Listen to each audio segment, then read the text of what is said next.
يسألك الناس عن الساعة قل إنما علمها عند الله وما يدريك لعل الساعة تكون قريبا. عن أبي هريرة رضي الله تعالى عنه قال قال رسول الله صلى الله عليه وسلم إذا اتخذ الخيل جوالا والأمانة غناما والزكاة غراما وكل ما لغير دين.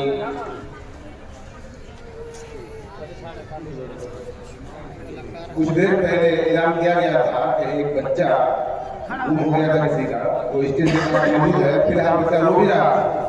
आपका बच्चा है 5000 जोरे बोला जल्दी छोड़ रहा है।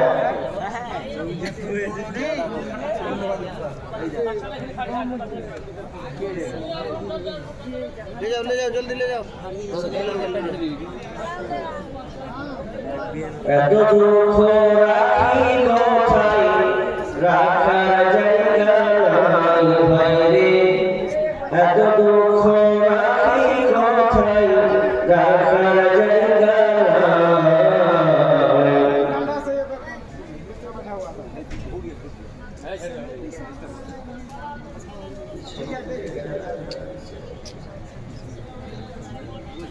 এত দুঃখ রাখিল ঠাই রাখার জায়গা নাই বাইরে, এত দুঃখ রাখিল ঠাই রাখার জায়গা নাই। আমাদের কপালেতে শান্তি বুঝে নাই বাইরে, আমাদের কপালেতে শান্তি কেন নাই। পাঁচ ওয়াক্ত নামাজ পড়ে কপালে দাদা, মক্কাতে যায় নামের আগে লাগায় হাজি সাহেব। পাঁচ ওয়াক্ত নামাজ পড়ে কপালে দাদা, মক্কাতে যায় নামের আগে লাগায় হাজি সাহেব। চাই দোকানে বসে হাজি টেলিভিশন চাই ভাইরে, চাই দোকানে বসে হাজি টেলিভিশন চাই। হিন্দি গানে তালে তালে পাকুতি নাচাই ভাইরে, আমাদের কপালেতে শান্তি বুঝি নাই। এত দুঃখ রাখি কোথায় রাখার জায়গা নাই ভাইরে, এত দুঃখ রাখি কোথায় রাখার জায়গা নাই। আমাদের কপালেতে শান্তি বুঝি নাই ভাইরে, আমাদের কপালেতে শান্তি কেন নাই। সুদে ঘুষে জীবন কাটে করে দুর্নীতি, এমন লোক হয় যদি মসজিদের সভাপতি। সুদে ঘুষে জীবন কাটে করে দুর্নীতি, এমন লোক হয় যদি মাদ্রাসার সভাপতি। ভাইরে উচিত কথা বলতে গেলে ইমামের চাকরি নাই ভাইরে, হক কথা বলতে গেলে খতিবের চাকরি নাই।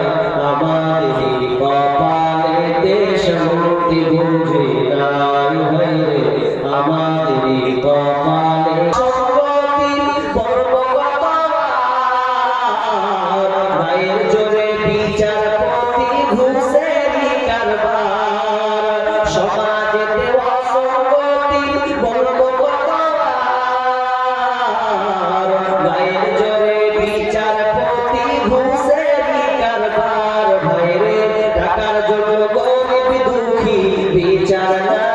পায় ভাইরে টাকার লাগি গরিব দুঃখী ইনসাফ নাই পায় আমাদের কপালেতে শান্তি বুঝি নাই ভাইরে আমাদের কপালেতে শান্তি বুঝি নাই এত দুঃখ রাখি কোথায় রাখার জায়গা নাই ভাইরে এত দুঃখ রাখবো কোথায় রাখার জায়গা নাই আমাদের কপালেতে শান্তি বুঝি নাই ভাইরে আমাদের কপালেতে শান্তি কেন নাই বড় ছোট নাই ভেদাভেদ কোথায় মান সম্মান বাবার সমান মুরব্বিকে করছি অপমান বড় ছোট নাই ভেদাভেদ কোথায় মান সম্মান বাপের সমান মুরব্বিকে করছি অপমান ভাইরে 8 বছরের ছেলে যদি ডাইরেক্ট বিড়ি খায় ভাইরে 10 বছরের ছেলে যদি সামনে বিমল খায় আমাদের কপালেতে শান্তি বুঝি নাই ভাইরে আমাদের কপালেতে শান্তি বুঝি নাই এত দুঃখ রাখি কোথায় রাখার জায়গা নাই ভাইরে এত দুঃখ রাখবো কোথায় রাখার জায়গা নাই আমাদের কপালেতে শান্তি বুঝি নাই ভাইরে আমাদের কপালেতে শান্তি কেন নাই ভাইরে আমাদের কপালেতে শান্তি বুঝি নাই উপস্থিত সম্মানীয় সুযোগ্য আজকের জলসা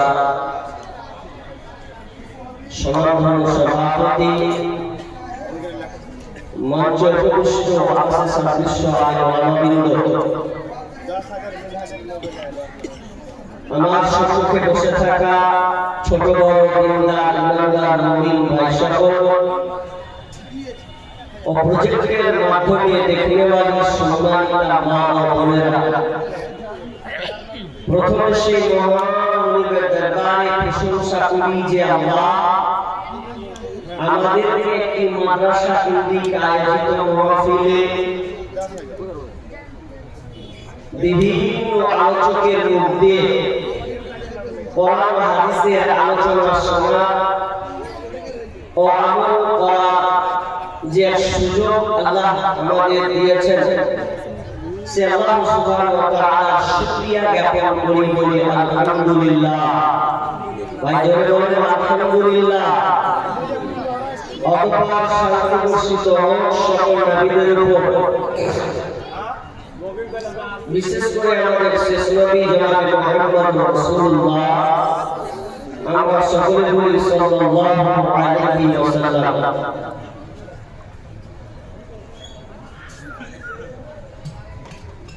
আমি আপনাদের সম্মুখে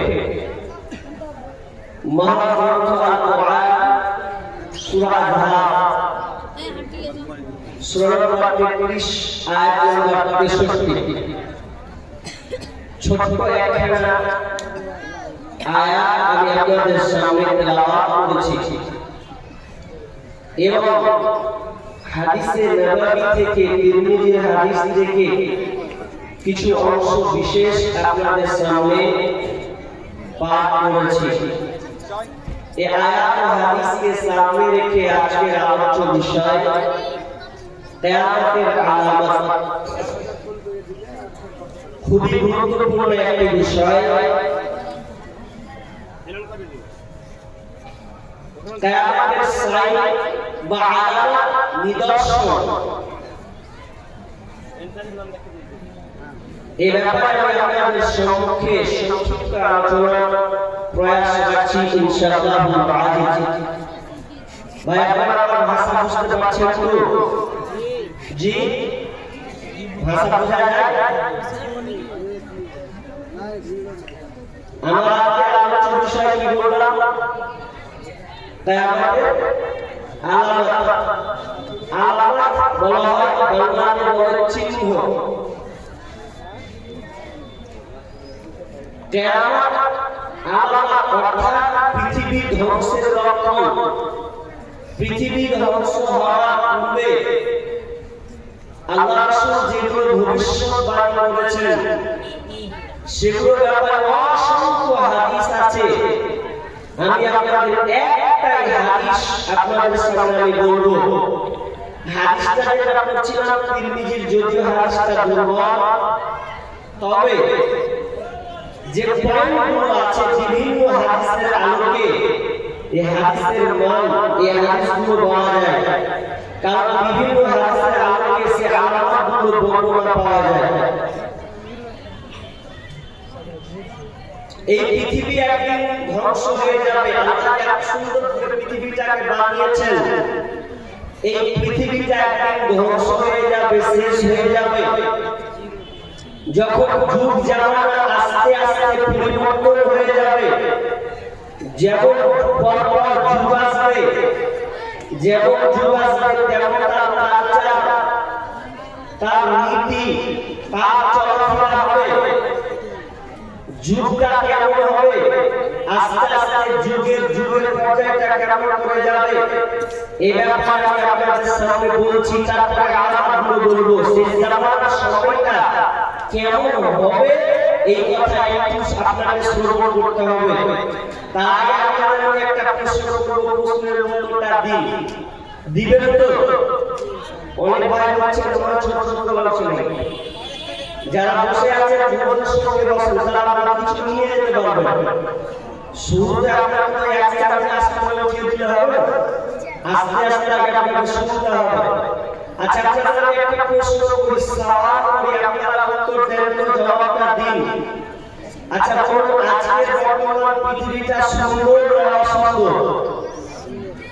ভাষা বুঝছেন কিনা তাহলে বুঝতে পারবেন। বলুন, পৃথিবীটা এখন দেখতে সুন্দর না অসুন্দর? জোরে বলেন কি? সুন্দর। ভালো। সুন্দর কেন? সুন্দর এই জন্য বলতে হয়, 20 বছর পেছনে চলে গেলে আপনার বাড়ির পাশ দিয়ে টুকটুকি যেত না। টুকটুকি বুঝেন? টুকটুকি কি? অটো টুকটুকি, অটো টুকটুকি বলে টুকটুক করে যায়, ওর নাম টুকটুকি, বুঝছেন? অটো বলে, টোটো বলে, অটোটাকে বলে, এটা টোটো বলে। আর যেটা একটু বড় টাইপের এটা হচ্ছে অটো। তো খুব সুবিধা, এখন বাড়ির কাছে চাপেন চলে যাবেন আপনি। 20 বছর পেছনে গেলে ছিল না।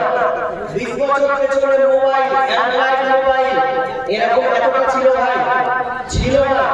আপনারা 20 বছর পেছনে মুতারাবিদ যারা বক্তব্য দিতেন, তাদের বক্তব্য সোশ্যাল মিডিয়াতে তুলে ধরার অপশন ছিল না। তাহলে পৃথিবীটা এত সুন্দর হয়েছে, আপনার অনেক সুবিধা।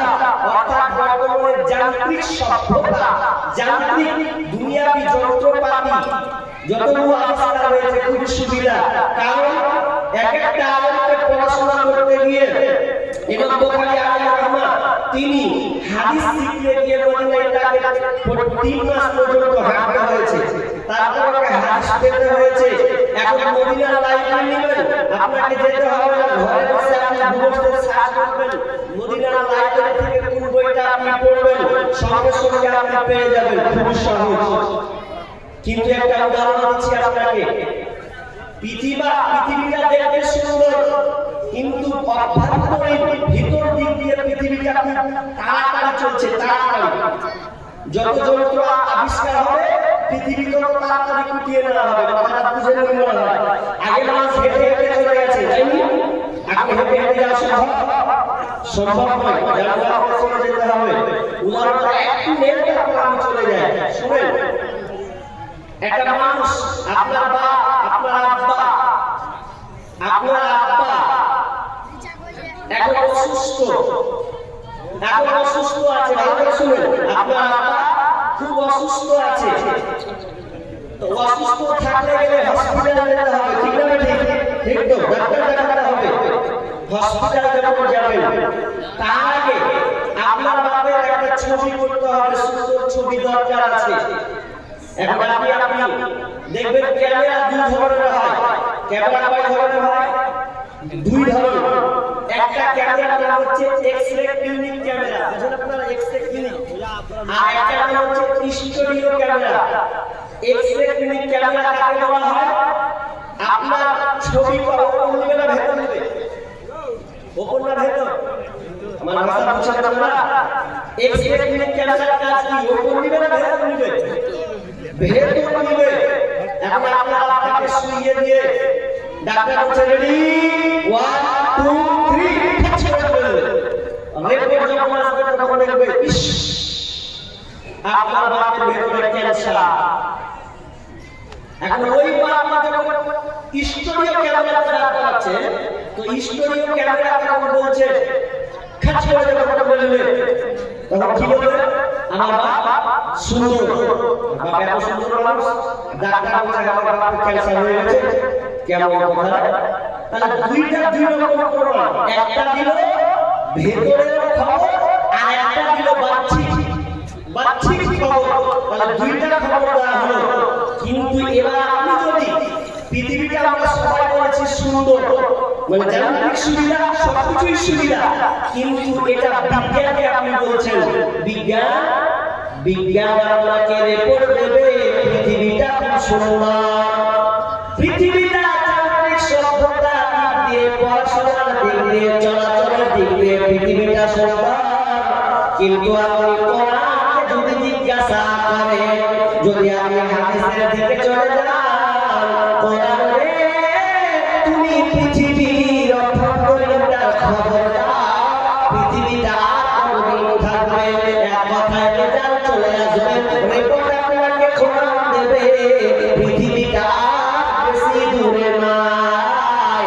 যেমন যুগ জামানা আস্তে আস্তে যুগটা পরিবর্তন হবে, একটার পর একটা যুগ পরিবর্তন, জামানা চেঞ্জ হয়ে যাবে। বিশ্বনাথ হুযায়ফা রাদিয়াল্লাহু তাআলা আনহু তিনি বর্ণনা করছেন, লোকেরা আল্লাহ রাসূলকে জামানার ব্যাপারে আল্লাহ রাসূলকে মঙ্গল সম্পর্কে জিজ্ঞাসা করতেন। কায়াকুলু কানা নাসু ইয়াসআলুনা রাসূলুল্লাহ সাল্লাল্লাহু আলাইহি ওয়াসাল্লাম আনিল খায়র।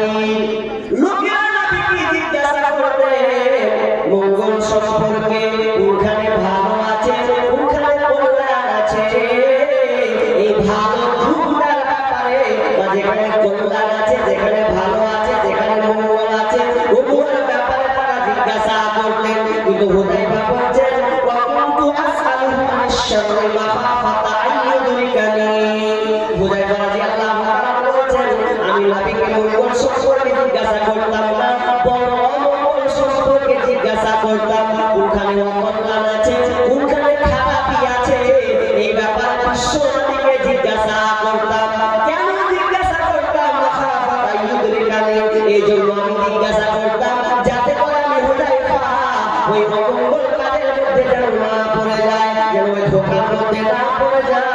এই ধোঁকা থেকে বাঁচার জন্য, অমঙ্গল থেকে বাঁচার জন্য, খারাপ থেকে বাঁচার জন্য আমি নবীকে জিজ্ঞাসা করতাম। ফাকুলতু ইয়া রাসূলুল্লাহি ইন্না কুন্না ফি জাহিলিয়াতিন ওয়া শাররি। তিনি বলছেন ইয়া রাসূলুল্লাহ আমরা ছিলাম অন্ধকারের যুগে, জাহিলিয়াতের যুগে অবস্থান করছিলাম, খারাপ একটা যুগে আমরা অবস্থান করছিলাম।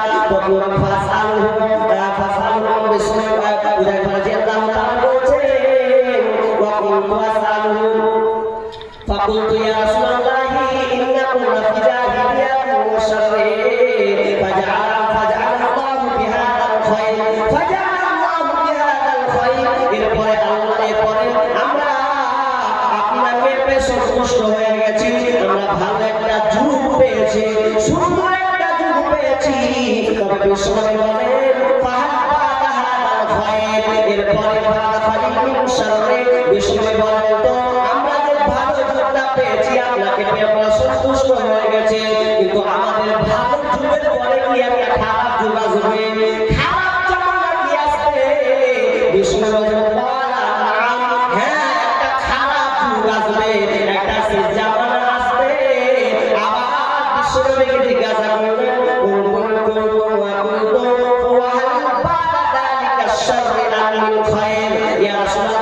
এবার খারাপের যুগের পরে কি আর ভালো যুগ আসবে? বিশ্বনবী একবার বললেন হ্যাঁ ভালো যুগ আসবে, তবে সাহাবীরে ও আমার সাহাবী শুনলাম, তবে যে খারাপ যুগটা আসবে ভালো যুগটা আসবে ওই যুগটা হলো ফিহি দাফানুন, যুগটা হবে ঘোড়াতে যুদ্ধ, যুগটা হবে অস্পষ্ট ঘোড়াতে যুদ্ধ, ঘোড়াতে একটা যুগ হবে। এই ঘোড়াতে যুগটা কেমন হবে? ওমা দেখানো ইয়া রাসূলুল্লাহ, ওই যুগটা কেমন হবে? যুগটা ঘোড়াতে কেমন, ঘোড়াতে কেমন, অস্পষ্ট ঘোড়া যুদ্ধ কেমন, এটা তো বুঝতে পারলাম না। তখন বিশ্বনবী বললেন কওমুন ইয়াহকুনা বিগাইরি হাদনি তারিফু মিনহু ওয়া তুনকির। বিশ্বনবী বলছেন ওই জামানাটা, যে জামানাটা বললাম ভালো হবে, ওই জামানাটা ঘোড়াতে যুদ্ধ ভালো হবে, ঘোড়াতে যুদ্ধ ভালো হবে। এটা এই কারণে যে মানুষ কওমুন ইয়াহকুনা বিগাইরি হাদনি, মানুষ আমার আদর্শকে মানবে না, তারা অন্যের আদর্শে আদর্শিত হবে, তারা বিজাতির অনুসরণ করবে, আমার সুন্নাহকে ছেড়ে দিয়ে, আমার আদর্শকে ছেড়ে দিয়ে তারা অন্যের আদর্শকে লালন পালন করবে। এমন একটা জামানা আসবে যে জামানায় আমার আদর্শকে মানবে না, আমার তরিকাকে গ্রহণ করবে না, আমার আদর্শকে ভালো লাগবে না, তারা বিজাতির অনুসরণ করে তারা মান্যতা দিবে, এই করে তারা জীবন চালাবে। আচ্ছা বলেন এই যুগটা চলছে না বাকি আছে? হাদিস আপনারা ভালো শুনবেন, এই যুগটা এখনো বাকি আছে না চলছে? চলছে, একটা লোক ছিল চলছে, আর বাকি আপনারা কি করছেন? আপনারা খেয়ে আছেন না বাড়ি বাড়ি বলে দিয়েছেন মৌলভী মুর্শিদাবাদ থেকে আজকে কথা বলতে বললাম খুলবে না, এটা বলে কেন? জি এখন তো আমরা সব দিদির গোলাম, জি দিদির গোলাম, এটা আজকে বলবো, আজকে দিদির গোলাম, দিদির গোলাম আছি না নেই এটা হাদিস থেকে প্রমাণ করব, তবে ধৈর্য রাখতে হবে, দিদির গোলাম। তো তাহলে এই জামানাটা চলছে, তাহলে দুটা উদাহরণ দিই, দুইটা আপনাকে সামনে নিয়ে আসি, তাহলে আপনি বুঝবেন যে কেমন কথা অনেক আছে, বিজাতির অনুসরণ অনেক আছে। কেমন? সামনে আছে 25শে ডিসেম্বর, আছে না নাই? আছে না? আজকে তো 22 তারিখ, 25শে ডিসেম্বর অর্থাৎ মেরি ক্রিসমাস ডে, আছে না নাই? আছে। এটা আল্লাহর রাসূলের আদর্শ, তাই না? অনেক বুঝতে পারেননি আপনারা? 25শে ডিসেম্বর ক্রিসমাস ডে, অর্থাৎ যেটাকে বাংলাতে গোড়া বাংলা বলে বড়দিন, অর্থাৎ এই 25শে ডিসেম্বরকে কেন্দ্র করে বিভিন্ন মানুষজন বিভিন্ন কেক এনে হ্যাপি ক্রিসমাস ডে বলে তারা কেক কাটা হয়। আপনাদের এলাকায় নেই মনে হয়, বুঝতে পারছেন না বিষয়টা, কিন্তু শহর মধ্যে যাবেন, টাউন এলাকার মধ্যে যাবেন, যারা শিক্ষাজীবী তাদের দেখবেন হ্যাপি ক্রিসমাস ডে তারা মুখে উচ্চারণ করে, অথচ মুসলমান বাচ্চা ওরা মনে করে খুব বড় একটা জিনিস, কিন্তু এটা রাসূলের আদর্শ। ক্রিসমাস ডে কি আপনি কত বড় গুনাহ করছেন? এটা সবচেয়ে একটা বড় গুনাহ। ক্রিসমাস ডে কাকে বলা হয়, কেন বলে তারা? এই খ্রিস্টানরা ক্রিসমাস ডে যেটা বলা হয়, ক্রিস বলা হয় ঈসা আলাইহিস সালামের উপাধিকে, খ্রিস্টানরা উপাধি দিয়েছে, আর মাস বলা হয় জন্মদিনকে। তাহলে ক্রিসমাস ডে দিন জন্মদিনকে বোঝা হয়েছে। ঈসা আলাইহিস সালাম, তারা ঈসা আলাইহিস সালামকে রব মনে করে খ্রিস্টানেরা, স্রষ্টা মনে করে, তো রবের জন্ম হয়েছে এই দিনে। আচ্ছা বলেন এটা শিরক না শিরক নয়? এটা গুনাহ। শুধু তাই নয়, বলছে রবের আবার সন্তানের জন্ম হয়েছে, নাউযুবিল্লাহ। কত বড় গুনাহ! অথচ আমরা এই জিনিসটাকে মান্যতা দিচ্ছি। প্রায় শিক্ষিত জায়গায় মুসলমান ছেলে লয়ার নিয়ে পড়াশোনা করে, আইন নিয়ে পড়াশোনা করছে, মাস্টার কোর্স করছে, ডাক্তার কোর্স করছে, ওই বুদ্ধিজীবীরা মুসলমানের ঘরের ছেলেরা রাতের বেলাতে আনন্দ উল্লাস করছে, বোমাবাজি আতশবাজি ফুটিয়ে তারা বলছে জি এটা হারাম হারাম, এটা নবীর আদর্শ নয়। আর আমরা আদর্শের মধ্যে না হোক এটা বলবেন, উত্তর দিবেন হ্যাপি নিউ ইয়ার আসলে সামনে 31 নাইট আছে না, 31 নাইট অর্থাৎ নববর্ষ মানে পহেলা জানুয়ারি, প্রথম জানুয়ারি, 1 জানুয়ারি, এই জানুয়ারিকে কেন্দ্র করে মানুষ পিকনিক মানায় না, পিকনিক। আপনারা যে পিকনিক খান পিকনিক খেতে খেতে আগে বক্স লাগে না, ডিজে লাগে না, এদিকে ডিজে না, মাশাআল্লাহ খুবই মজার মানুষ। আর আমাদের এরিয়াতে সব পহেলা জানুয়ারি আসবে দিন মানবে তো ডিজে বাজিয়ে পুষারি খাওয়া, আর পুষারি খাওয়া যাকে বলা হয় যে পিকনিক মানানো, এগুলো নাই। কিন্তু এটা হারাম, এটা কারণ শুনুন, এটা আল্লাহ রাসূল আমাদের করে দিয়ে গেছেন জি না।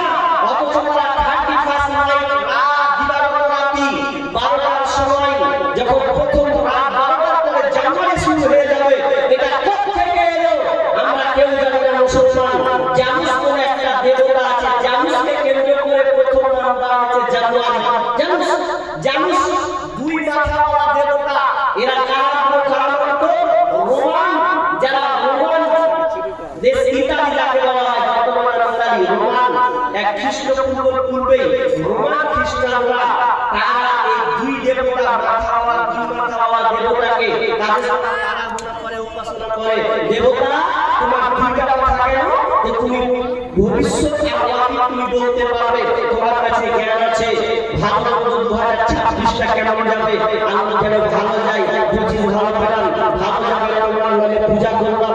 এর জন্য এই দেবতাকে মানে পূজা করা হয়।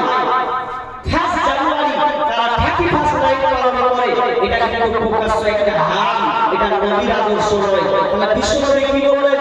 এমন একটা জামানা আসবে, শেষ জামানা, যেই জামানায় মানুষরা আমার আদর্শকে মানবে না, আপনাদের আদর্শকে মানবে।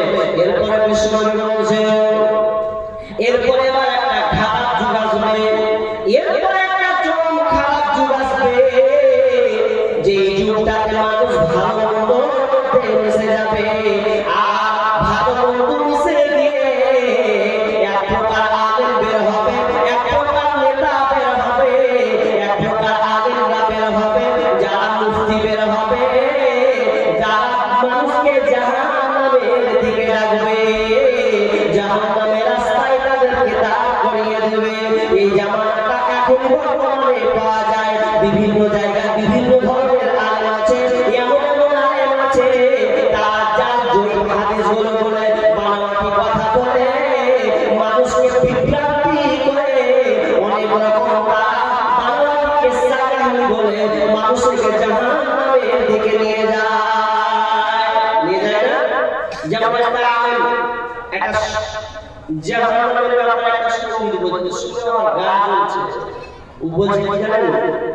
আমি চাই না বেহেশত, বড়ের মাথায় একটা টুপি, আমি চাই না বেহেশত, ভয় পাই না জাহান্নাম, আমার কপালে লিখে দিও দয়ার নবীর নাম, আমার কপালে লিখে দিও দয়ার নবীর নাম।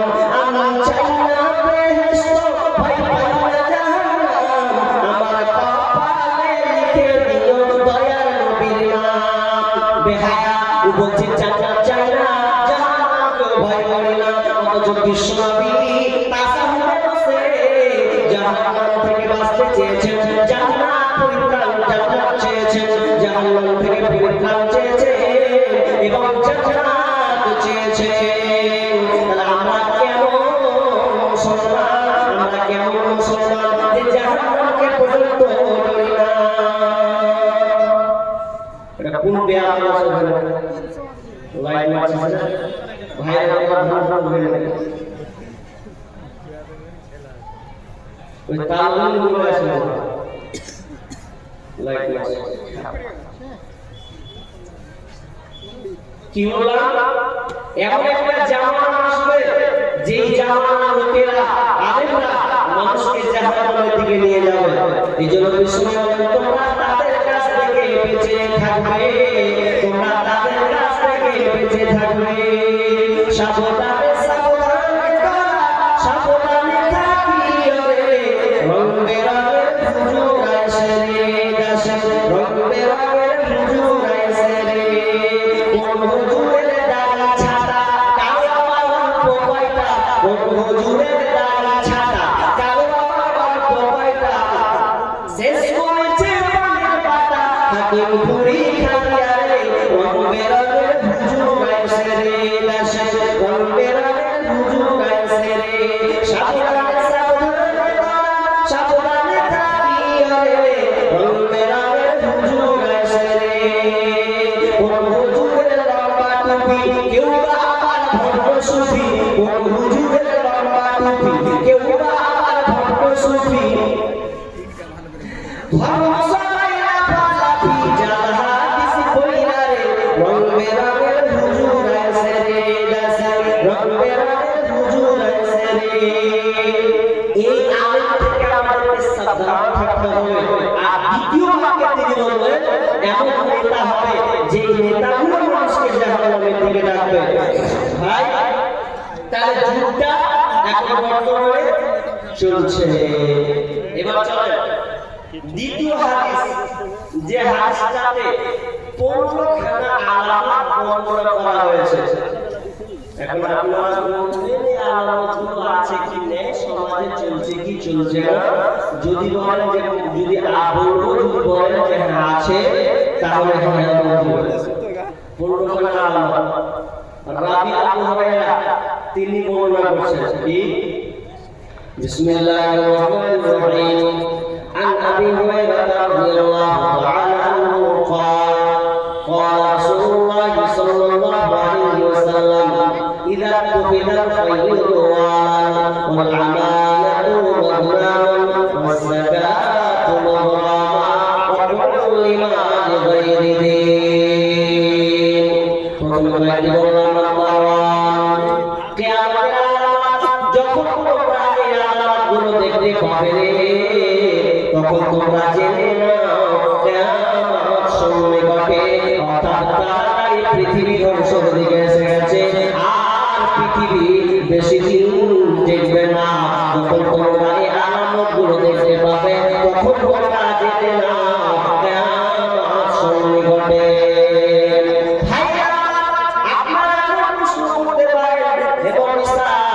আপনি বললেন ধর্ম খানা আমার বিশ্ব বলে দেখা হবে কেউ খানায় তবে আপনাকে বলা হলো আপনি একজন ইমানদার মানুষ আপনি এই আলামতগুলো থেকে বাঁচার চেষ্টা করবেন কারণ ওদের কারণে আপনাকে করতে হবে আপনার কোনো বাঁচার কায়দা থাকবে না ওদের আপনি সবসময় চাইবেন এই আলামতগুলো যেন আমাদের মাঝে না হয় আমাদের সমাজের মধ্যে না আসে এই জন্য আপনি বেশি বেশি এগুলো থেকে বাঁচার চেষ্টা করবেন কেন বিষ্ণু বলেছেন ইল্লা আলা শিরারিল খালক যখন পৃথিবী ধ্বংস হবে তখন কোনো ভালো মানুষ থাকবে না যতগুলো থাকবে সবাই বেঁচে থাকবে নির্দিষ্ট লোকগুলো বেঁচে থাকবে বিষ্ণু বলেছেন আনাস রাদিয়াল্লাহু তাআলা আনহু قال رسول الله صلى الله عليه وسلم لا تقوم الساعة حتى لا يقال في الأرض أن الله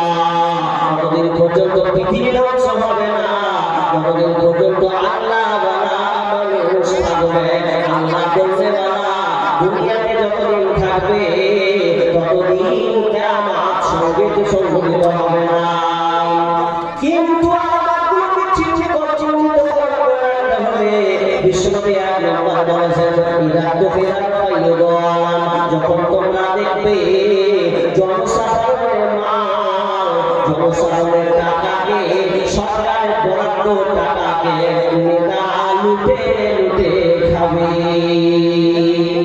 এটা এক নম্বর কিয়ামতের আলামত এক নম্বর নিদর্শন এক নম্বর চিহ্ন কি প্রথম নম্বর ধরে রাখবে নেতা যখন তোমরা দেখবে যারা নেতা হবে সমাজের লিডার হবে মুখিয়া হবে মেম্বার হবে প্রধান হবে তো তোমরা দেখতে পাবে ওই লোকেরা জনসাধারণের টাকাকে আত্মসাৎ করবে জনসাধারণের টাকাকে নিজের নাম করে করবে আচ্ছা এটা চলছে কি চলছে না জি চলছে কি না চলছে আপনাদের রাস্তা থেকে এসে বুঝতে পারবো রাস্তা আস্তে তো আস্তে রাস্তায় দেখছি এই নেতাগুলো কি হাল আপনাদের রাস্তা থেকে বুঝে গেছেন এটা আমার কথা একবারে অরিজিনাল রাস্তা থেকে বুঝে গেছেন এটা আমার কথা আপনারা বলার প্রয়োজন নেই তাহলে নেতা এক নাম্বার বিষয় ধরবেন যে প্রথম আলামত চিহ্ন ধরবেন যে নেতা জনসাধারণের পাবলিকের টাকাকে মেরে মেরে খায় এটা যে এক নাম্বার जो लोग खाना खाना चाहते हो होटल में खाना बचा हुआ है वो लोग खाना खा सकते हैं जो लोग खाना खाना चाहते हो होटल में खाना खाए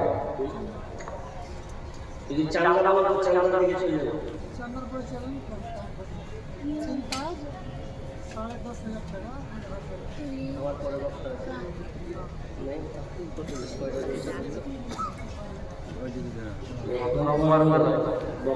আলোচনা করতে একটা ঘন্টা বলতে একটা আলোচনা করতে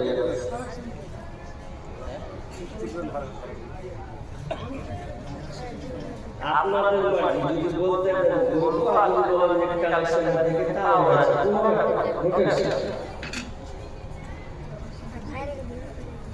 কি আপনারা আলোচনা শুনবেন আলোচনা শুনুন শুনবেন আচ্ছা আমি তো কারা শুনবেন ভাই জাতুল কারা শুনবেন মাশাআল্লাহ অনেক হাত তুলে দিয়ে পায় আছে জি 10 মিনিট আধা ঘন্টা কি আছে জগতের পরিবেশ করতে লেগেছে কেমন করতে লাগবে ইদা কাবুলা ফাইয়াতুনা জনসাধারণের মত নেতারা মিটে মিটে খাবে আপনাদের দেখছেন নেতারা ভাগ করে রাখবে আপনারা নেতারা আমাদের ভালো আমাদের মুর্শিদা আমাদের নেতারা গরিবের পায়খানা মধ্যে খায় যাই হোক কিন্তু মূল বিনাই আপনাদের নেতারা ভালো আমাদের মুর্শিদা আমাদের নেতারা গরিবের পায়খানা খায়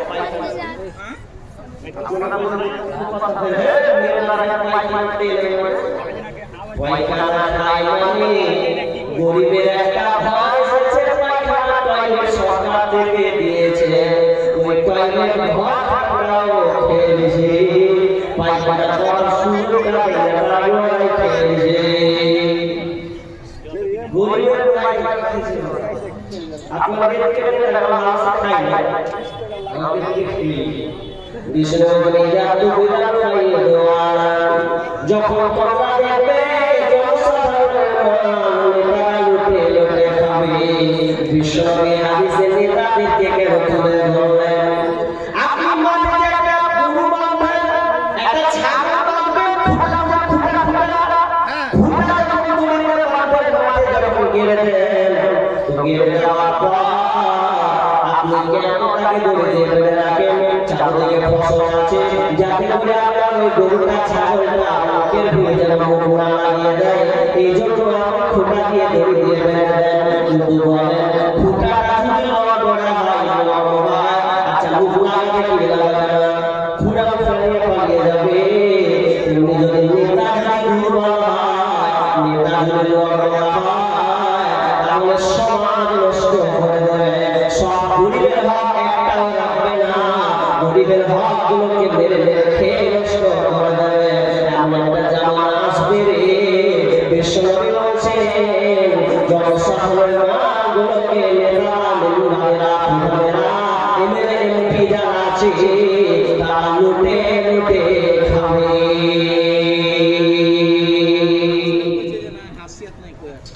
আর রাজীবের নেতাগুলো কেমন ছিল বর্তমান নেতারা তো বিমুক্তা है থার্ড লেটা মুখ্য লেটা মুখ্য লেটা সব কিছু লেটা জি সব কিছু করেছে কিছু পাওয়া যায় না কিন্তু রাসূলের জামানার নেতারা কেমন ছিলেন বিশাল লম্বা হয়ে যাবে তবে যারা মুখিয়া হয়েছে মেম্বার হয়েছে প্রধান হয়েছে তাদের জন্য একটা উপস্থাপনা করছি একটা হাদিস একটা ঘটনা আপনি শুনেন আজ উমর চার খলিফা প্রথম নাম আবু বকর দ্বিতীয় নাম হচ্ছে উমর রাদিয়াল্লাহু তাআলা তিনি যখন আমিরুল মুমিনিন প্রেসিডেন্ট হয়েছেন দেশের মন্ত্রী হয়েছেন তো তিনি রাতের রাতে বিভিন্ন জায়গা ভ্রমণ এলাকা ভ্রমণ করতে দেখতেন যে আমার প্রজারা আমার দেশের নাগরিকরা কেমন হালাতে আছে এটা দেখতেন কয়েকদিন তিনি রাত দেখছেন রাত যেতে যেতে যেতে এক জায়গায় আমিরুল মুমিনিন মদিনার অলিগলিতে ভিতর দিকে শেষ প্রান্তে চলে গেছে। চলে যাওয়ার পর একটা বুড়ি মা যেন বসে বসে বসে অভিযোগ যেন টানছে।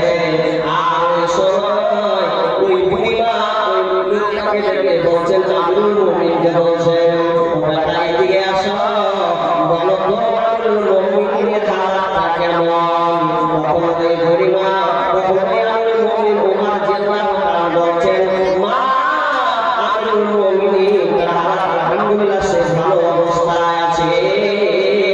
এরপরে তিনি বললেন, আমিরুল মুমিনিন তার জন্য আমার অভিশাপ থাকলো, অভিশাপ থাকলো। যখন এই কথা বলা আমিরুল মুমিন বলছেন, মা গো ও আমার মা, কেন আপনি আমিরুল মুমিনকে অভিশাপ করলেন? তার জন্য আপনি বদুয়া কেন লাগিয়ে দিলেন? বলো বলো বলো। বলছে, আমিরুল মুমিন আমার জন্য খোঁজ রাখে না, খেয়াল রাখে না। আমি কখন থেকে কষ্টে ভুগছি, সে দেশের প্রেসিডেন্ট হয়েছে, আমার প্রতি তার কোনো নজর নাই। যখন এই কথা বলা তখন বলেন, মা আপনি তো মদিনার শেষ অলিগলিতে শেষ প্রান্তে আছেন, আমিরুল মুমিন কেমন করে খবর পাবে? তখন বুড়ি মা বলছে, বেটা রে, এটা আমার কেমন কথা হলো? তিনি তো দেশের গভর্নর, তিনি তো দেশের মন্ত্রী হয়েছেন, তাকে তো খবর রাখতে হবে, এটা তার দায়িত্ব। নাগরিক কোন অবস্থায় আছে এটা সে তার দেখভাল করবে। তখন আমিরুল মুমিনিন চোখ দিয়ে পানি ঝরঝর করে ঝরতে লাগলো আর কুন্দল করা শুরু করে দিল। হে উমর, দেখো তোমার চাইতে বুদ্ধিজীবী, তোমার চাইতে জ্ঞানী হলো এই মহিলা, এই পরিবারটা তোমার চাইতে বেশি জ্ঞানী। আমি কত অল্প জ্ঞানী মানুষ, এই বলে তিনি কান্না করতে লাগলেন। এমন সময় পরিবারকে বললেন, মা তুমি এই যে অসুস্থ, তুমি যে তুমি যে এই বিপদের মধ্যে পড়ে আছো, তোমার এই বিপদটা তুমি প্রেসিডেন্টের কারণে তুমি বিপদের মুখে পড়ে আছো, তুমি অভাবের মধ্যে পড়ে আছো, কষ্টের মধ্যে আছো। বলো তোমার কত কষ্টের বিনিময়ে, কত দিনার বিনিময়ে তোমার কষ্টটাকে তুমি বিক্রি করবে। যখন এই কথা বলা বলছে, না তুমি আমাকে ঠাট্টা করতেছো, না বলো মা আমি না হয় দরকারে গিয়ে সেটা ফাইসালা করবো, এরপর একটা সমাধান বের করা হবে। তখন বুড়ি মা বলছে, আমি বেশি কিছু চাই না, আমি আমিরুল মুমিনকে ক্ষমা করে দেব যদি আমাকে 25 দিন যদি আমাকে দেওয়া হয়, তাহলে আমি তাকে সব আমার অসুস্থ, আমার কষ্ট দুঃখ যা আছে, তার দুঃখ আছে, সব আমি তাকে ক্ষমা করে দেব। এই কথা বলার পরে হযরত আলী রাদিয়াল্লাহু তাআলা আনহু ওই সময় যখন ঢুকলেন, বলেন, আমিরুল মুমিনিন আসসালামু আলাইকা ইয়া আমিরুল মুমিনিন। যখন এই কথা বলা বুড়িমার সঙ্গে সঙ্গে ভয় খেয়ে নিয়েছে। আমি কেমন লোককে বললাম, আমি তো প্রেসিডেন্ট আমিরুল মুমিনকে বলে ফেলেছি। তখন বলছে, ওরে বেটা আমি আপনাকে চিনতে পারি নাই। তখন আমিরুল মুমিন বলছে, মা গো আপনি ঠিক সাথের সঙ্গে আমাকে বলেছেন, আপনি আমাকে বাঁচিয়ে দিয়েছেন, আপনি আমার এই দুঃখ কষ্ট 25 দিনের বিনিময়ে আপনি নিয়েছেন, এটা আপনার প্রাপ্য, এটা আপনার অধিকার। এবং আমি অধম তোমার জন্য দেখভাল কোনো অবস্থা খবর আমি রাখি নাই। তখন তিনি চলে গেলেন দরবারে, দরবারে গিয়ে নিজের মাথায় 25 দিনার দিয়ে 25 দিনার আর কিছু দিয়ে তার কাছে এই কষ্টটা কিনে নিলেন। আর আল্লাহকে বললেন, দুজন সাহাবীকে সাক্ষী রেখে বললেন, ও আমার সাহাবীরা তোমরা শোনো, আমি সাক্ষী দিয়ে দিলাম আল্লাহকে, তোমরা যেন সাক্ষী রাখো, আল্লাহ যেন কিয়ামতের দিন যেন আমাকে পাকড়াও না করে, যেন আমাকে না ধরা হয়, বিচারের সম্মুখীন যেন আমাকে পড়তে না হয়। আমি আমার মায়ের কষ্টটা 25 দিনের বিনিময়ে ক্রয় করে নিয়েছি।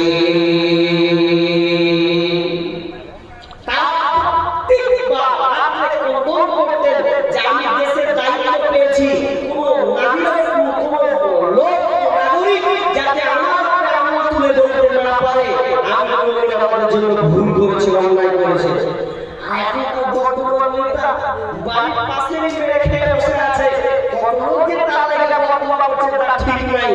কি কি হবে আজকে নেতাদের? বিশ্বনবী বললেন এক নম্বর নেতা এমন নেতা বের হবে যেই নেতাগুলো মানুষের জনগণের গরিবের টাকা ফান্ডের টাকা সমস্ত এই টাকাগুলো তারা মেরে মেরে খাবে, গরিবকে দিবে না। এটা হচ্ছে এক নম্বর। লম্বা করছি না কারণ সময়টা খুব সংকীর্ণ শেষের দিকে। একটা হলো নাম্বার 2 আমানাতু মাগনামা, আমানতের খেয়ানতি চলবে, আমানতের খেয়ানতি চলবে। আমানতের খেয়ানতি আবার কেমন বলা হয়? বিশ্বনবীর কাছে একটা হাদিস আছে কি আবু হুরায়রা বর্ণনা করছেন, একজন লোক এসে বলছেন মাদ্রাসা ইয়া রাসূলুল্লাহ, মাদ্রাসা হে রাসূল কিয়ামত কখন হবে? আপনি আমাদের বলুন কিয়ামত কখন হবে? বিশ্বনবী কিছু কথা বলছেন, ইদা দুনিয়াতিল আমানাতু ফান্তাদিরিস সাআ, ইদা দুনিয়াতিল আমানাতু ফান্তাদিরিস সাআ। কিয়ামত কখন হবে শুনে নাও, যখন আমানত নষ্ট করা হবে রে, তখন কিয়ামতের অপেক্ষা করো। সাহাবীরা বুঝতে পারলেন না, ওই লোকগুলো বুঝতে পারল না, প্রশ্নকারী বুঝতে পারল না। তখন আবার বলল কালা কাইফা ইদাতুহা ইয়া রাসূলুল্লাহ, এটা আবার কেমন আমানত নষ্ট করা বুঝলাম না, একটু বলেন। বিষ্ণু বলছেন ইলা মুসলিদাল আমরু ইলা বিষ্ণু বললেন যখন তোমরা দেখবে আমানত নষ্ট করা মানে যখন অযোগ্য লোককে দায়িত্ব দেওয়া হবে, অযোগ্য লোকরা দায়িত্ব পালন করবে, অযোগ্যরা সভাপতি হবে, অযোগ্যরা ক্যাশিয়ার হবে, অযোগ্য ব্যক্তি সেক্রেটারি হবে, সভাপতি হবে, বড় সর্দার হবে, তখন তোমরা জেনে নাও কিয়ামত সন্নিকটে। আচ্ছা বলুন তো এই যে আমানত নষ্ট হওয়া, এখন যারা দায়িত্ব নিচ্ছে দায়িত্ব ঠিক মতো করছে না নাই। একটা মানবিক প্রোগ্রামে একটা লোক বসে আছে শুনে, তো বলছে এক গ্রামে একটা সর্দার বুঝেন, তো একটা লোক গ্রামের সর্দার হয়েছে, তো সর্দার হয়ে ওয়া ঠিক মতো কাজ করতেও পারে না, হিসাব দিতেও পারে না। তো গ্রামের লোক বলছে চ লোকটার কাছে যাবো, ওর কাছে কাজ বুঝিয়ে নিয়ে এলো, আমরা চালাবো। এটা সাদা কথা। ও বিছানায় প্যারালাইসিস হয়ে শুয়ে আছে। ওকে বলছে হাজি বাবা বলছে চাচা, কে বলছে দাদা এক কাজ করেন, আপনি সর্দারগিরি ঠিক করলেন, তো আপনাকে যে দায়িত্ব দেওয়া হয়েছে হিসাবগুলো দিয়ে আমরা বাড়িটা চালিয়ে নেব। ও প্যারালাইসিস মানুষ মুখে বেঁকা হয়ে গেছে, ওই বেঁকা মুখ নিয়ে কাজ করছে। কি বলছে জানেন? বলছে ঠাক ঠাক তোরা গা এরকম কোনো মরনি হয় না, তোরা একটা ট্যাক্সি করে করছিস। তখন ভাগ করছে যে হিসাবটা আমাকে দিয়ে দাও, আমরা চালিয়ে নেব। বলছে মরনি চাল শুয়ে শুয়ে চালাবো। আচ্ছা সরকার শুয়ে শুয়ে চালাতে পারবে? ওকে এত মজা লেগেছে আমরা হিসাবটা দিতে পারবো। এক সপ্তাহকে হিট দিয়েছে, দায়িত্ব মন্ত্রী দায়িত্ব গ্রামের দায়িত্ব দিয়েছে, তোমার টাকা দিয়া ও আপনার ছেলে নামাজ করে দিয়েছে, ছেলেরা যেন ভেবে না আমরা হিসাব দেয়। আপনার এলাকার মেম্বার প্রধান সরকার এগুলো ভাব আছে বলে কিছু বুঝতে পারবে না। মসজিদের হিসাব দিচ্ছে, হিসাব দিতে আধা কিছু টাকা নেই, দিলে কি করে খেয়ে বসে আছে। অথচ ওমর বিন আব্দুল আজিজ তিনি পঞ্চম খলিফা, এমন একজন নেতা ছিলেন। ওমর বিন আব্দুল আজিজ তার ইতিহাস আপনারা পড়ে দেখবেন। ওমর বিন আব্দুল আজিজ একদিন রাতে বসে হিসাব করছেন, হিসাব করতে চেরাকে জ্বালাচ্ছেন। তো চেরাক জ্বালাতে একটা লোক এসে সালাম দিল, আসসালামু আলাইকুম ওয়া আলাইকুল মুমিনিন। ওয়া আলাইকুম আসসালাম ওয়া রাহমাতুল্লাহ। আসলে বসো। যখন লোকটা বসলো, বসার সঙ্গে সঙ্গে যে চেরাকটাকে জ্বালাচ্ছিলেন ওই চেরাকটাকে নিভিয়ে দিয়ে দ্বিতীয় আরেকটা চেরাককে জ্বালাতে লাগলেন। ভালো করে বুঝবেন তিনি একজন দেশের নেতা, বাইতুল মালের টাকাগুলো তিনি হিসাব করছেন। হিসাব করতে একটা চেরাক তো জ্বলছিল, প্রদীপ জ্বলছিল, কিন্তু একটা লোক এসে ওই চেরাকটাকে নিভিয়ে দিয়ে দ্বিতীয় জ্বলিয়ে দিলেন। তখন ওই লোকটা যে লোকটা বসেছিল বললেন, আমিরুল মুমিনিন, এটা আবার কেমন হলো? আপনি প্রথম চেরাগ জ্বালাচ্ছিলেন, ওটা তো আলো দিছিল, ভালো ছিল, আপনি দ্বিতীয় একটা চেরাগ কেন জ্বালান? এটা তো বুঝলাম না। যখনই বললেন, শোনো ভাই, আমি যে প্রথম চেরাগটা জ্বালিয়েছিলাম, এটা জনগণের টাকা দিয়ে চেরাগটা জ্বালাচ্ছিলাম, আমি জনগণের হিসাব, আমি জনগণের খাতার হিসাবটা আমি করছিলাম। কিন্তু আমি যখন দেখলাম তুমি যখন চলে এসেছো, তখন তুমি আমার মেহমান, বাড়ির মেহমান, এই জন্য আমি ওই জনগণের চেরাগটাকে নিভিয়ে দিলাম এবং আমার বাড়ির ব্যক্তিগত চেরাগকে আমি জ্বালালাম। কেন জ্বালালাম শুনে না? যেদিন আল্লাহ আমাকে কিয়ামতের দিন ধরবে, বলবে, আমিরুল মুমিনিন ওমর বিন আব্দুল আজিজ, শোনো, তোমার বাড়িতে মেহমান এসেছিল রাতের বেলায়, আর তুমি চেরাগ জ্বালিয়ে দিয়েছিলে জনগণের টাকার চেরাগটা। এখন তুমি আমাকে হিসাব বুঝিয়ে দাও, সেদিন আমি আল্লাহকে কি হিসাব দেব? এই ভয়ে আমি আমার সেই চেরাগটাকে নিভিয়ে দিলাম। কি তাদের ভয়? সামনে একটা চেরাগ জ্বালাতে পারছে না জনগণের টাকাতে। আমাদের নেতাগুলো আমজাদেরকে আমানত দেওয়া হয়েছে, গ্রামের সদা করা হয়েছে, মহল করা হয়েছে, টাকা কত যে লুটলো আর কত খেলো, বিচারের মাঠে হিসাব দিয়ে আপনি শেষ করতে পারবেন না, অবস্থা খারাপ হয়ে যাবে। যারা আমাদের খেলাধি করবে, তাদের পিছনে একটা পতাকা থাকবে, লম্বা করে পতাকা, লোক বলবে মুখের টাকা জনগণের টাকা খেয়েছিল, মুসলিমের টাকা খেয়ে নিয়েছে, পতাকাটা দিয়েছে। এটা জনগণ দেখতে পাবে বিচারের মাঠে। এই রকম হাল হবে, আপনি কতটুকু আমানতদার সেটা আপনি বুঝতে পারবেন। দুই নাম্বার প্রশ্ন হচ্ছে, যখন তোমরা দেখবে আমানতের খেয়ালি চলবে, যাকাতুল গরামা, এবং যাকাতকে জরিমানা মনে করা হবে। মনে করবে যাকাতটা দিও, এটা আমি চাপে পড়ে দিচ্ছি, না না, যাকাতকে মানুষ যে দিবে জরিমানা মনে করবে না, যাকাতকে আমরা দেব না, যাকাতকে অস্বীকার করা হবে, সুদের অপরাধে সুদের কারবার বেড়ে যাবে। বিশ্বনবী হাদিসে বলেছেন, এমন একটা সময় আসবে রে, সুদের কারবার বেড়ে যাবে, ঘরে ঘরে সুদ হবে, বন্ধন লোন বের হবে। আপনাদের দিকে বন্ধন লোন আছে? বন্ধন লোন, বন্ধন লোন বুঝেন? বিবিকে দিবেন, আপনার বিবিকে, মানে মেয়েকে বন্ধন লোন টাকা আপনাকে দিবেন, এটাকে বলা হয় বন্ধন লোন। মানে মেয়েকে টাকা দিবে আপনার নামে, মেয়ে না, মেয়ে কি করবে? জমা দিয়ে আসবে। মেয়ে কি করবে? ও টাকা জমা দিয়ে আসবে, সপ্তাহ। আপনাদের দিকে আছে কি? সব জায়গায় শয়তান ঢুকে গেছে। জি, তো বন্ধন লোন ঢুকে যাবে।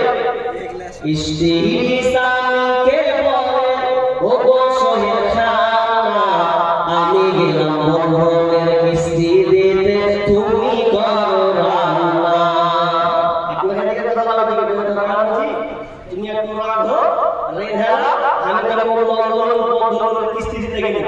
জি, ইস্তিহসানকে বলে ও গো সোহেল খানা, আমি গেলাম বন্ধনের কিস্তি দিতে, তুমি করো রান্না।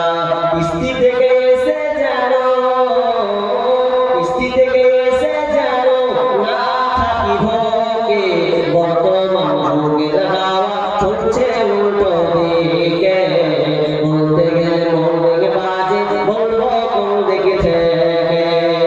তারা বিশ্বনবী যাকাতুল গরামা, যখন গরামা, যখন যাকাতকে জরিমানা করা হবে, আচ্ছা নাম্বার ওয়াকুল লিমান গায়রি দিন, আর দিনকে বাদি রেখে বেদিনের শিক্ষা প্রচার প্রসার করবে।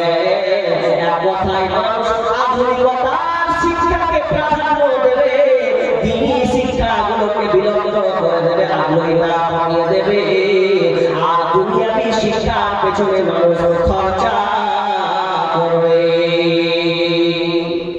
মিলানের কথাগুলো হচ্ছে কি না, মানুষ ডাক্তার, ইঞ্জিনিয়ার, প্রফেসর, লয়ার, উকিল, ব্যারিস্টার, মাস্টার, এগুলো নিয়ে মানুষ এখন পড়ে আছে। কে চাইছে আমার টাকাটা একটা মাওলানা বানাবো, এরকম আছে। কোরআন শিক্ষা দিবে, আপনারা বলেন তো আমাদের এলাকায় আলেমের বেতন কম আছে না মাস্টার, আলেমের বেতন বেশি আছে না মাস্টারের বেতন বেশি আছে? মাস্টার বলবে যে একটা আলো মসজিদে থাকে ওয়াক্ত যেরকম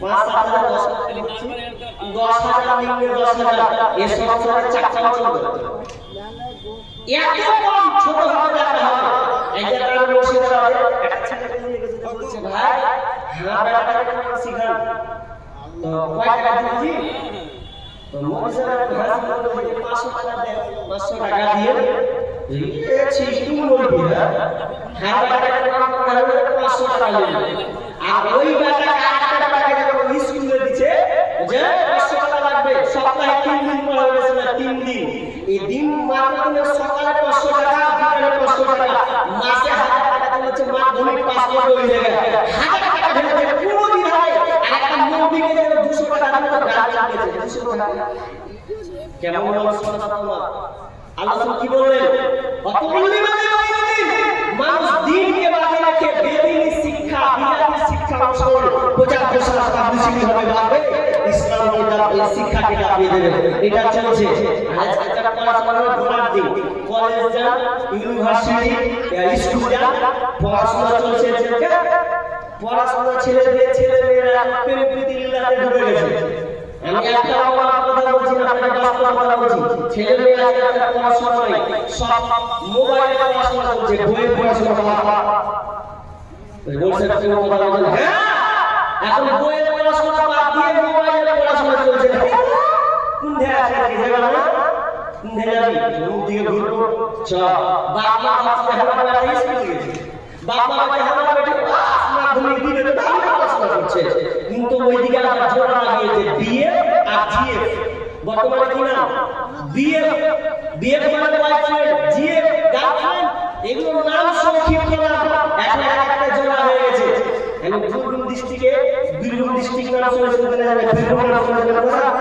বীরভূম ডিস্ট্রিক্টে একটা জায়গা সাথে গেছে এটা নাম একজন তো রসুল কথা করে বলছি ভাই আপনাদের বহু পাওয়া যাবে বহু মেয়ে পাওয়া যাবে বিয়ে দিব মেয়ে পাওয়া যাবে তো লোকটা বলছে না খালি আর বহু পাওয়া যাবে সব বুকিং হয়ে গেছে আমি শুনলাম বুকিং হয়ে গেছে মানে বুকিং হয়ে গেছে মানে কি যে বুকিং হয়ে গেছে মানে সব সেটিং হয়ে গেছে স্কুলে আর বহু পূজা হয়ে গেছে ছেলে আর মেয়ে পছন্দ করে যায় একটা রকম সব জায়গায় হয়ে আছে আর বাস্তবে যদি কথা হলো ঠিকই আজকে একটা ছেলের বয়ফ্রেন্ড আছে একটা মেয়ের বয়ফ্রেন্ড আছে একটা ছেলের গার্লফ্রেন্ড আছে আপনি বাবা কাছে ধরতে পারবেন না ভালো করে বুঝে নেবেন কলেজেতে যাইব তারা লেখা পড়ার নামে লেখা পড়া ছেলে তারা প্রেমের আলাপ করে ওরা প্রেমের আলাপ করে কলেজেতে যাইব তারা লেখা পড়ার নামে লেখা পড়া রেখে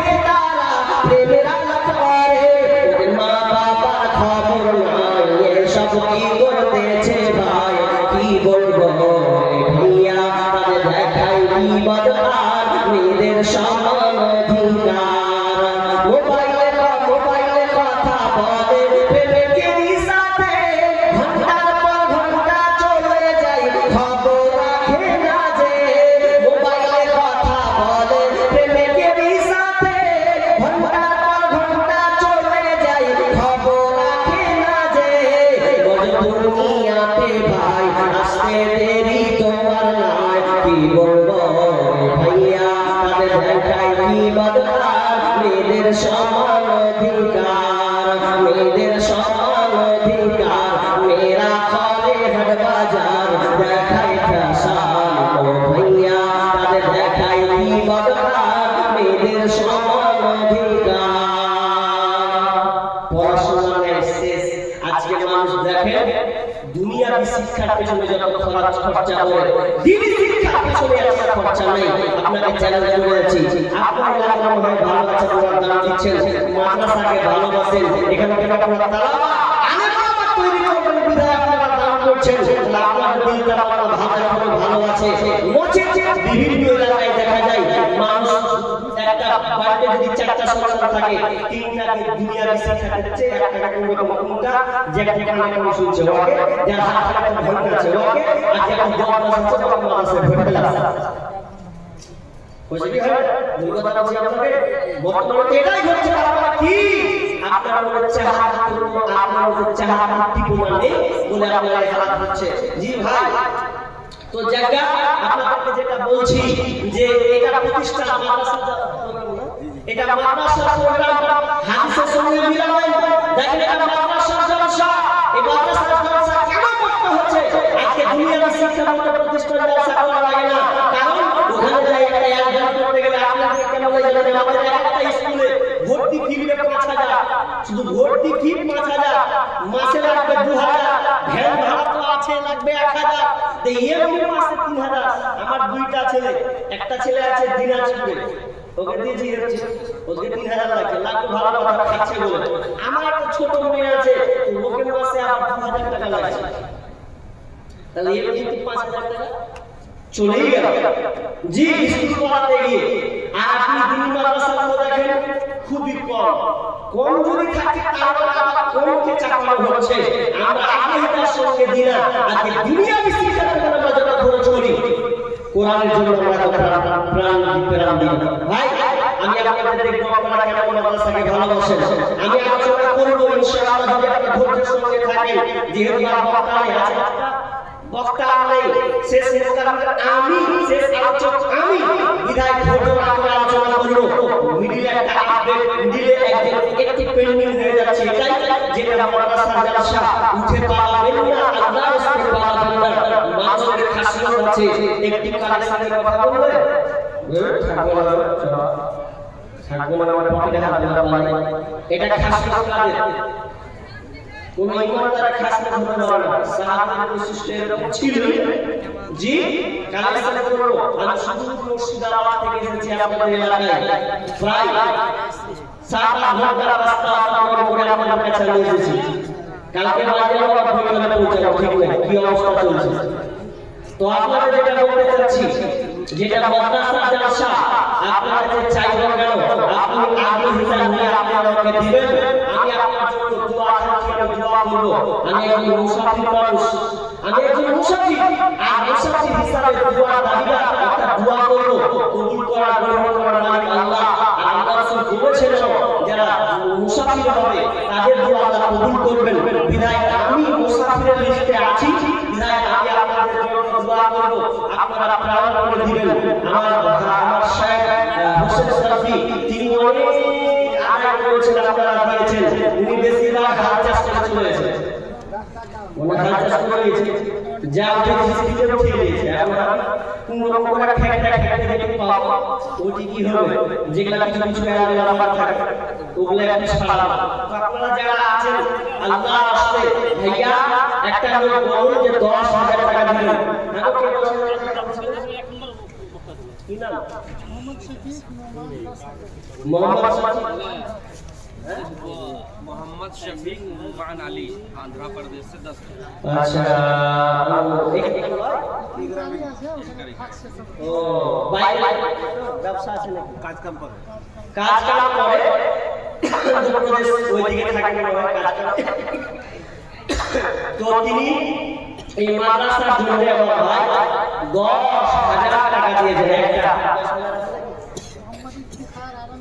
মোহাম্মদ ইফতিখার আলী 11,000, হাজি লাগে হাজি কই সব বাইরে থাকলে হয়তো ওগুলা করতাম। তো উনি দিয়েছেন 11,000, দিয়ে হয়তো হয় না। মফিজুদ্দিন ও কতটি? 12,000, 10, 11, 12, তিনটা সিরিয়াল হলো, তিনটা পেলাম। আচ্ছা, 4 নম্বর আছে ইমতাজ 10,000 টাকা চলেছে। তো ইমতাজ আছে, তো উনিও 10,000 দিয়েছেন। 10.5 কত চাল? 12 ছিল তো 13 কম লাগলো। আমি ভাবলাম চলবে, পুরো তো ঠিকবে না জি। আর একটা পায়লট দিয়েছে 300 টাকা। আর একটা কি, এটা কি আছে নাকি বালিশের, ও 22 টাকা কভা উপরে দেওয়া একটা দিয়েছেন। তাহলে 4টা হলো।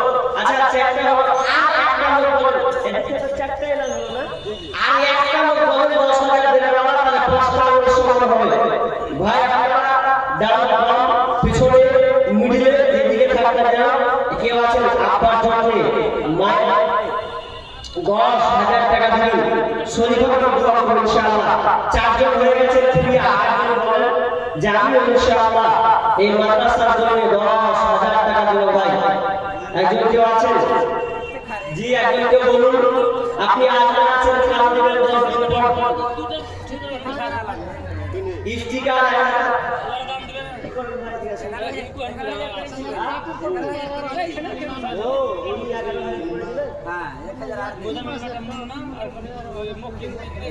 ওনার একটা টিম আছে নাকি 11,000 দিয়ে আর 1,000 দিয়া 12,000 বলেন ভাইয়া আপনাদের টিম আপনারা কষ্ট করবেন আশা করছি টিমে উঠে যাবে তো আপনি 15,000 টাকা আমার 15,000 টাকা পাবো না যা দিয়ে হাত চাষ করে চলে যায় তো পাবো না তো আপনি 12,000 চলে গেছেন তো আপনার টাকা টিম আছে বিধায় আপনারা রাখছে এগুলো সব হিসাবে আর 3,000 টাকা আপনারা করছি আপনারা 15,000 টাকা এই মাদ্রাসায় ঢুকিয়ে দিবেন আল্লাহর রাস্তায় জি আপনারা ইনশাআল্লাহ করবেন দিবেন পারবেন না आगे तो और होता ওরে আল্লাহ টিম ফের পয়সা তো জায়গা 12,000 যদি কমিটির লোক যদি 5,000 তাহলে টাকা কিছু করার আছে জি মাশাআল্লাহ তো 12,000 হলো اللهم انت السلام والسلام على جلال والاكرام ربنا আমাদের ভাইরা আল্লাহ কোন 10,000 10,500 আল্লাহ প্রদান করেছেন আল্লাহ দোয়া চেয়েছেন আল্লাহ তাআলা একসাথ মনের মাসাকে আল্লাহ সব কিছু আল্লাহ তুমি গ্রহণ করে দাও বড় মুসিবত দূর করে দাও আল্লাহ যারা যেখানে আছেন তাদের উদ্দেশ্যে আছেন আল্লাহ তাদের হাতে জবাব দাও আল্লাহ তাদের কাছে বরকত দান করো আল্লাহ তোমাদের মনোবল বৃদ্ধি করে দাও আল্লাহ ছেলে সন্তানকে আল্লাহ সুখে শান্তিতে রাখিও যতদিন থাকবে আল্লাহ তাদের সুখে শান্তিতে রাখবে আল্লাহ তাকে সুখে রাখবে আল্লাহ তাদেরকে ক্ষমা করে দিও জান্নাতের পিছনে বসিয়ে দিও আমিন সুম্মা আমিন চিন্তা করে রাখো না সংসার 2,000 টাকা পালিয়ে গেছে তারা কিছু করে না সংসার সমিতি থেকে 2,000 টাকা কালকে যে কোথায় ছিলাম কালকে কাটিহারের দিকে ছিলাম তো সব সমিতি মুখিয়া জানেন